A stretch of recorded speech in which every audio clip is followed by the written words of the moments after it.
আসসালামু আলাইকুম। আজকে ভেবেছিলাম মাটির হাঁড়িতে গ্যাসে চুলা রান্না করব, কিন্তু সময় স্বল্পতার জন্য মাল্টি কুকারে দিয়ে দিব। আজকে আমি মসুর ডাল দিয়ে আলু রান্না করব। 1 কাপ পরিমাণে মসুর ডাল নিয়েছি। তারপরে লাস্টে বাগার দেওয়ার জন্য রসুন আর শুকনো মরিচ নিয়েছি। এখানে কাঁচা মরিচ, এখানে আবার পেঁয়াজ কুচি নিয়েছি। আমি পেঁয়াজ বাটাটা একটু তরকারিতে বেশি খাই, যার কারণে পেঁয়াজ কুচিটা পরিমাণে কম দিই। এখানে আদা, রসুন, পেঁয়াজ প্লাস কাঁচামরিচ বাটা। একটু হালকা গরম পানি নিয়ে নিয়েছি।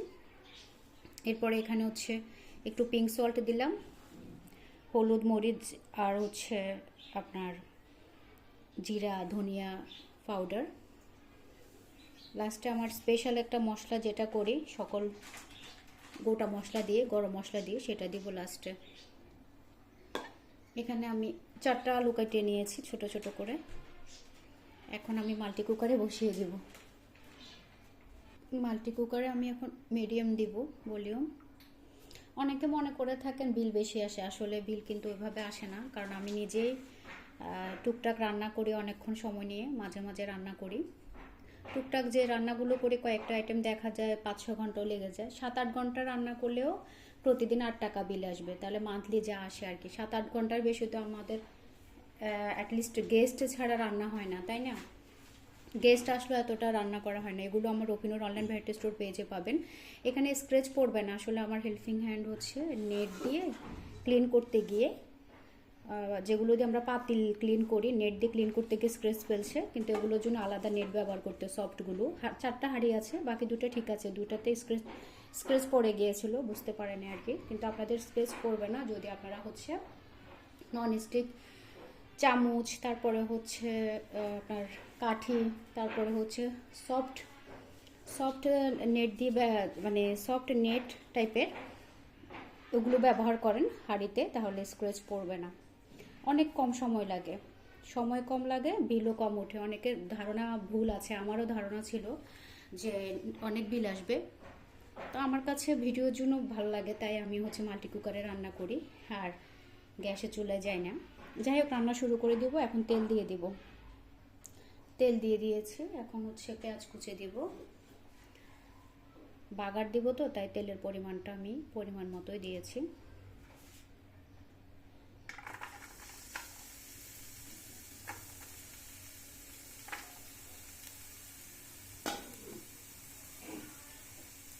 কাঁচামরিচটা দিয়ে দিচ্ছি, পরে দিলে হয়, আমি সময় বাঁচাতে গেলে তখন একসাথে দিয়ে দিই।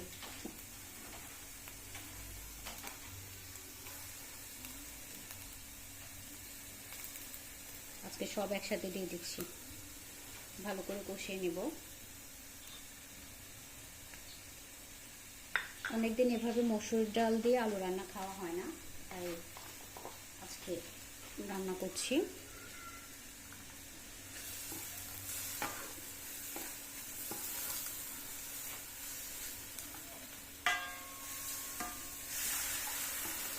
রান্না করতে সময় কম লাগে, বিলও কম ওঠে। আমার সেলের উদ্দেশ্যে না, এখানে তো আমি ভিডিও নিচ্ছি আমার পেজ বা চ্যানেলের জন্য। আসলে বিল কম আসে, প্লাস রান্নাতে সময় কম লাগে। যে কোনো জায়গায় এটা সেটিংস করে দিলে হয়।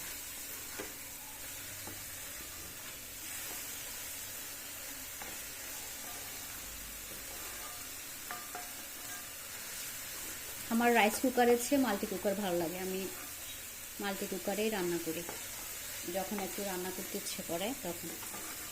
বাগারটা আবার গ্যাসে চুলায় দেব, কড়াইতে।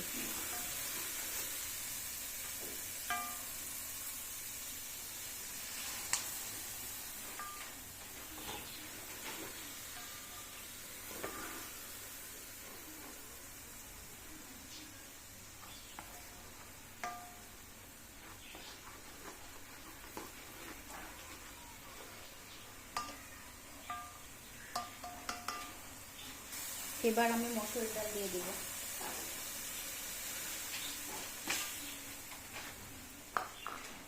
মসুর ডাল কষিয়ে তারপরে আলু দেব।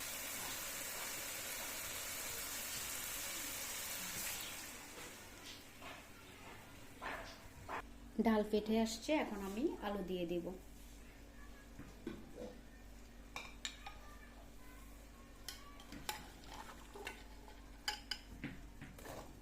আমার কাছে শুকনো শিমের বিচি দিয়ে অথবা ডাল দিয়ে আলু যখন আমি রান্না করি এভাবে কেটে নিই, এবার ছোট ছোট করে কেটে নিই।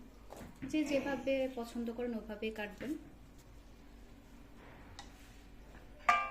টমেটো দিলে আরও বেশি টেস্ট হয়, টমেটো দিলে তো আবার আমার মেয়ে খাবে না।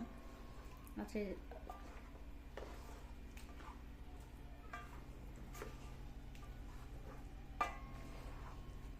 চুলাটা দেখুন আমি মিডিয়াম ভলিউমে রান্না করছি। যখন একটু হিট হয়ে যাবে অটো অফ হয়ে যাবে। কিছুক্ষণ ওয়ার্মে ছিল, আবার আবার কিন্তু স্টার্ট হয়েছে, আমি কিন্তু দিই নাই। আর এই যে ঘাস দেখতে পাচ্ছেন, ঘাসটাও কিন্তু হিট হয় নাই, টোটালি হিট হয়নি। হিট হলে তো বুঝতে পারতেন। মানে অনেক আরামদায়ক রান্নার জন্য এটা আমি বলবো। 2 হাঁড়ি চাইলেও নিতে পারবেন, 4 হাঁড়ি চাইলেও নিতে পারবেন। এখন ঢেকে দিব। কষানোর পরে আর একটু ঝোল দিয়ে দিব, মানে পানি দিয়ে দিব আর কি, আমি সবসময় ঝোলে বলি। যাই হোক, এখন ঢেকে দিব। আচ্ছা, ঢেকে দেওয়ারও একটা টেকনিক আছে। একদম পুরো ঢেকে দিলে কি হবে জানেন, পানির ভাসবে। আবার এখানে কিন্তু আবার এই হাঁড়িতে দেখেন রান্না করছি, সাইডে কিন্তু কিচ্ছু পড়ে নেই। কিন্তু আপনি যখন এটা পুরোটা এভাবে ঢেকে দিবেন, যখন মানে ফুটন্ত পানি ভাসপ বের হবে এই সাইড দিয়ে, তখন কিন্তু এই জায়গাটা ময়লা হয়ে যাবে, মানে ঝোল টোল তেল লেগে যাবে, মশলা লেগে যাবে। এই জন্য এটাকে দিতে হবে একটু গ্যাপ রেখে। আমি সবসময় এভাবে দিই। একটু গ্যাপ থাকলে ভাস্পটা এখান থেকে বের হয়ে যাবে, এই সাইড দিয়ে আর এখান দিয়ে বের হয়ে যাবে। তখন কিন্তু আপনার আপনার হচ্ছে সাইডে আর তেল মশলা দিয়ে এই সাইডটা ভরবে না বা নিচে পড়বে না, নিচে কিছুই পড়বে না। মানে বিলটা এত কম ওঠে, এটাই সবচাইতে ভালো লাগা। বিল একদমই কম আর সময় লাগে কম। একদম সব কিছু রান্না করা যায়। আমি তো কেক থেকে শুরু করে এভরিথিং, যখন সময় পাই ভিডিও নেওয়ার জন্য অথবা আমার মন চাইলেও রান্না করব, তখন আমি এটাতেই রান্না করি। যাই হোক, কষানোর জন্য অপেক্ষা করছি। আজকের ভিডিওটা একটু বড় করে নিচ্ছি। অনেক কাস্টমারে জানতে চান বা অনেক পরিচিতরা জানতে চান মাল্টি কুকারের সুযোগ সুবিধা অসুবিধা কোন সাইড, সব কিছু জানতে চান। তো সেজন্য শুরু থেকে স্টেপ বাই স্টেপ আমি বলে দিয়েছি। এছাড়া স্টেপ বাই স্টেপ লিখে দিই কন্টেন্ট, তো সে জায়গায় অনেক হয়তো বা বুঝতে পারে না, তাই আমি রান্না করেই দেখাচ্ছি। কষানো শেষ। এখানে কিন্তু ঝোল বেশি থাকবে না এই তরকারিতে, মানে এই আলু ডালের ঝোলটা থাকবে একদম মাখা মাখা। ওই হিসেব করে আমি দিয়ে দিলাম। দেখুন এই যে এখন আবার ওয়ার্মে চলে গেছে। যখন হিট বেশি হয়ে যাবে তখন অটো ওয়ার্মে চলে যাবে। আপনি চাইলে লো ভলিউমে রান্না করতে পারেন, চাইলে মিডিয়ামে রান্না করতে পারেন, চাইলে হাই ভলিউম দিতেই হয় না। আমি হাই ভলিউম দিয়ে কখনো রান্না করি না, আমি মিডিয়াম দিয়ে রান্না করি। যখন রান্নাটা হয়ে আসে তখন লোতে দিয়ে রাখি। আরও সুবিধা হলো কি, আপনার রান্নার শেষে যদি আপনি মানে হাঁড়িটা এখানে বসায় রাখেন বা পাতিলটা এখানে বসায় রাখেন, খাবারটা অনেকক্ষণ গরম থাকবে ঢাকনা দিয়ে রেখে দিলে। কিন্তু আপনার চুলা অফ, মানে মাল্টি কুকারটা অফ। এটা তো কাইন্ড অফ চুলায়, সেজন্য চুলায় বললাম। তো মাল্টি কুকার কিন্তু আপনার অফ থাকবে টোটালি, কিন্তু খাবারটা গরম থাকবে অনেকক্ষণ ঢাকনা দিয়ে রেখে দিলে। যাই হোক, এখানে চাইলে আবার আপনারা ডিম দিতে পারেন, সাইডে সাইডে ডিম সিদ্ধ অথবা ঢেলে দিতে পারেন। না, আমার বাচ্চারা ওইভাবে খাবে না। ঠিক আছে, এখন ঢেকে দেই।